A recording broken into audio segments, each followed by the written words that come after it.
Let me ask you something, and I want you to be really honest. Do you have any idea if your password has been leaked online? I'm not kidding around here. There's a very, very high chance that for a lot of you watching right now, your passwords for Google, Apple, Facebook, they're already out there for hackers to find. Okay, so let's just get right into it because this isn't some what if scenario. It is happening as we speak, and the sheer scale of it is, well, it's pretty hard to believe.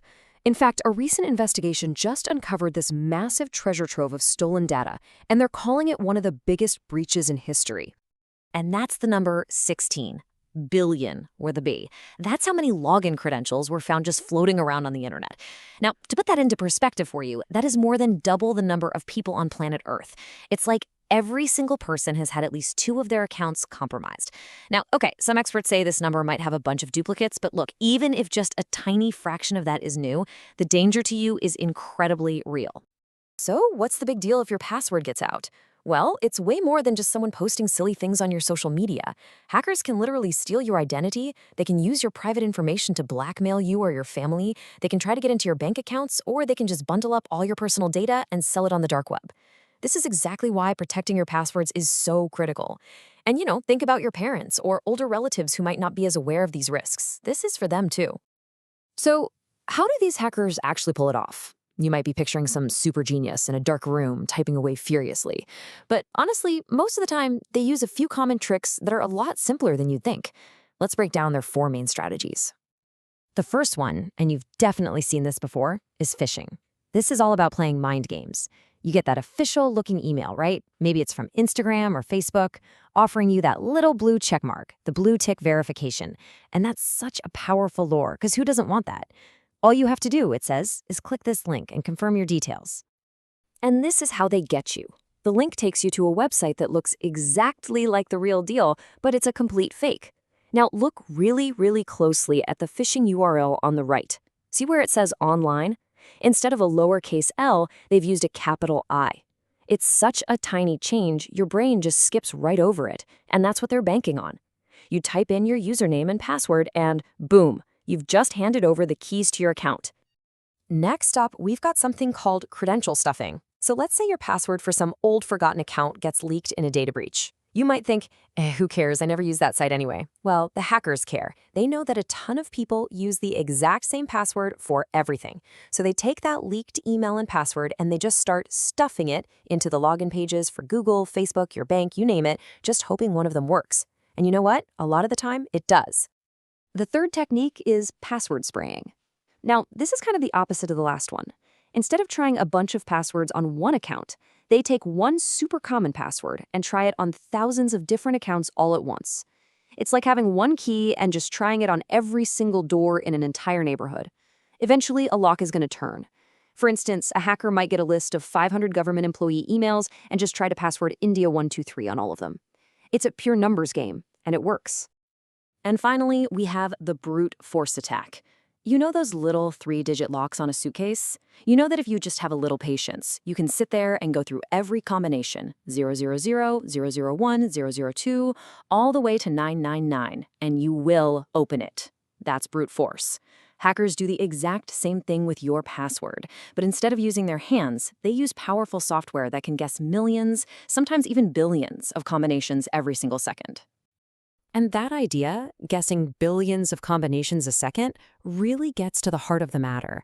What actually makes a password strong or weak? It's not just random luck. There's a real science to it, and it's all measured by something called entropy. Okay, so entropy sounds complicated, but it's really just a fancy word for unpredictability. Think of it like this. A password like 123456 has super low entropy because, well, it's totally predictable. But a password like x7#z at 9p has really high entropy because it's completely random. So the higher the entropy, the more random and unpredictable it is, the harder it is for a computer to guess. It all comes down to its length, the mix of characters, and just how chaotic that combination is. And this is where it gets absolutely wild. Just look at the difference one little change can make. The password Druve123 gets cracked instantly, but just capitalize that D to Druve123, and suddenly it takes 17 minutes. That's a massive jump. Then you add a symbol and some more random numbers, and now you're talking 3 days. It just goes to show how tiny tweaks can have a huge impact on your security. And this is exactly why this whole entropy thing matters so much. This is a list of the top 10 most common passwords used in India. I mean, it's kind of like a wall of shame, right? Our brains just love patterns, which is why we pick these. But look at number 10, 1QAZ at WSX. Now, that looks kind of complicated, doesn't it? But just look down at your keyboard. See the pattern? It's just a simple diagonal line of keys. Hackers know we do this, and their software is programmed to try these keyboard patterns first. So if your password is a shape on the keyboard, it's not secure, period. Okay, enough of the doom and gloom. Let's talk solutions. I'm going to show you two incredibly simple ways to create passwords that are not only super secure, but believe it or not, they're actually easy to remember. Okay, technique number 1 is the first letter combination. This is honestly one of my favorite tricks. Just think of a sentence that's really memorable to you, something personal. For this example, we've got, my first car was a 1995 Honda Civic that I love. Now, all you do is take the first letter of each word and the number. You end up with this long, random-looking string. Then just sprinkle in a few capital letters to make it even stronger. And the result? A password that would take a computer 93 times years to crack. Not bad, right? The second technique is all about passphrases. This method uses length to its advantage, and length is probably the single most important factor for a strong password. It's super simple. Just pick 4 totally random, unrelated words, like coffee, mountain, bicycle, justice. String them all together. It's easy for you to remember, but because it's so long, it's a nightmare for a computer. Add a couple numbers and a symbol in there, and it becomes pretty much unbreakable. All right, so you've got the knowledge now. It's time to actually do something with it. I'm going to give you 3 steps that you need to take as soon as this is over. Seriously. First, let's just burn these rules into our brains. A strong password is your first defense, but you need more layers. Rule 1, you have to use a different, strong password for every single important account, no exceptions. Rule 2, always turn on two-factor authentication, or 2FA. That means even if a hacker steals your password, they can't get in without a code from your phone. Now you might be thinking, how am I supposed to remember all these crazy passwords? That's where a password manager comes in. Your phone already has a great one built right in. It's like a secure vault. You just remember one master password, and it handles the rest. And finally, and I can't say this enough, never, ever, ever share your one-time password, your OTP, with anyone.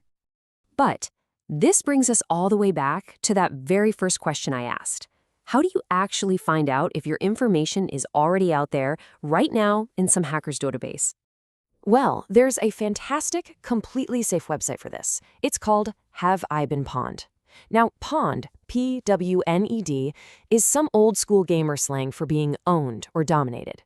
So it's basically asking, has my account been compromised? You can go to this site, type in your email address, and only your email, never your password, and it will scan this huge database of known data breaches to see if your account was involved. So here it is, your action plan. This is what you need to do today. First, go to haveibeenpwned.com and check your email addresses. Second, if anything shows up, you need to change that password immediately, and also change the password on any other site where you used a similar one. And third, go into your most important accounts, your email, your banking apps, your social media, and turn on two-factor authentication. It's that simple. Do these 3 things, and you will be so much safer online. At the end of the day, your digital security is in your hands. Take these steps, protect yourself, and protect your family.